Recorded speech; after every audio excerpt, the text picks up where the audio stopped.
اور ہندوستانوں تک محدود ہی نہیں تھے بلکہ ان کے انسان دوست منصوبے عراق تک بھی پہنچ گئے تھے۔ سلطنت عہد کے چوتھے بادشاہ مرزا یحییٰ نے دارالحکومت کو فیض آباد سے لکھنؤ منتقل کیا۔ فرات سے پانی مقدس شہر نجف تک پہنچا کر وہ اسے نجف کے قریب ترین مقام تک پہنچانے کے خواہشمند تھے۔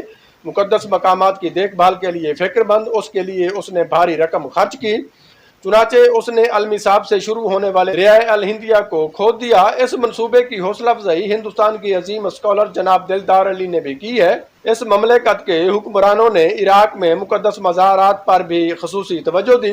سلطنت عہد کے 9ویں بادشاہ شاہ محمد علی شاہ اپنی اہلیہ شہزادی تاج درباہو کے ساتھ کربلا گئے اور انہوں نے مقدس مقامات کی تعمیر نو کی ہدایت کی۔ مزار اور پہلے دروازے کے سامنے چھوٹے سنہری ایوان کی تعمیر کی۔ سید حسین بن السید دلدار علی نے مزارات حضرت مسلم بن عقیل اور ہانی بن عروہ علیہ السلام کی تعمیر کی دیکھ بھال کی اور ایوان کا گلدستہ ابو الفضل العباس علیہ السلام بھی بنوایا۔ انہوں نے عزاداری رسومات پر بھی خصوصی توجہ دی۔ آصف الدولہ کے دور حکومت میں آباد میں ایک بہت بڑا حسینی امام بارگاہ تعمیر کیا گیا جس میں حسینی رسومات کے انعقاد کے لیے ایک بڑا ہال تھا۔ یہ حکمران آصف الدولہ تھا، ایک شہر تھا اور اس کے دور حکومت میں اسکالرز، ادیبوں اور عظیم مفکرین سے بھرا پڑا تھا۔ اس کے دور حکومت میں ہندوستان کے بڑے بڑے ادیب ابھرے جیسے سودا، میر تقی میر، مصحفی، میر حسن اور آفس کے میر شیر علی۔ نیز ان کے دور حکومت میں سید دلدار علی پہلے ہندوستانی شیعہ مجتہد ابھرے اور ان کا شمار ہندوستان کے سرکردہ علماء میں ہوتا تھا اور ان کے خاندان سے بہت سے ممتاز علماء نکلے۔ اسی طرح سلطنت عہد کی کامیابیاں صرف مردوں تک محدود نہیں تھیں۔ حکمران خاندان کی شہزادیاں بو بیگم نے بھی شیعوں کی سماجی اور ثقافتی حقیقت کو فروغ دینے کے لیے بہت سی اسلامی سماجی اور ثقافتی تنظیمیں قائم کرنے کی کوشش کی۔ لکھنؤ عہد کا سابق دارالحکومت آج تک شیعوں کے لیے ایک روشن اور ثقافتی مرکز بنا ہوا ہے کیونکہ لکھنؤ میں آج بہت سے شیعہ سائنسی اسکول قائم ہیں۔ مبلغین کا مکتب جو سید نجم الحسن نے 1338 میں راجہ محمود آباد کے تعاون سے قائم کیا تھا، یہ ایک بہت بڑا درس گاہ ہے جس میں متعدد شعبے شامل ہیں جو مبلغین کی تیاری کے لیے قائم کیے گئے تھے۔ اس کے ساتھ ایک پرنٹنگ پریس منسلک ہے اور یہ رسالے مسلم ریو اور الواز وغیرہ شائع کرتے ہیں۔ اس میں ایک بہت بڑا کتب خانہ بھی ہے جس میں عربی، فارسی، اردو اور انگریزی میں مختلف اسلامی علوم پر 20,000 سے زائد کتب موجود ہیں۔ نایاب مخطوطات اس کے علاوہ ہیں۔ سلطان المدارس اسکول کی بنیاد عالم دین سید محمد باقر الرضاوی الکشمیری نے رکھی تھی جن کا انتقال 1346 میں ہوا تھا۔ اس میں کئی ابتدائی، ثانوی اور اعلیٰ شعبے ہیں اور اس میں اسلامی علوم پڑھائے جاتے ہیں۔ فقہ، حدیث، ادب سمیت اسکول میں ایک بہت بڑی لائبریری ہے جس میں 5,000 کتابیں ہیں۔ ان سیاسی اسکولوں اور ان میں موجود کتب خانوں کے علاوہ شیعوں کی طرف سے قائم کردہ بڑی لائبریریاں ہیں جو سرکاری کتب خانوں سے ملتی جلتی ہیں۔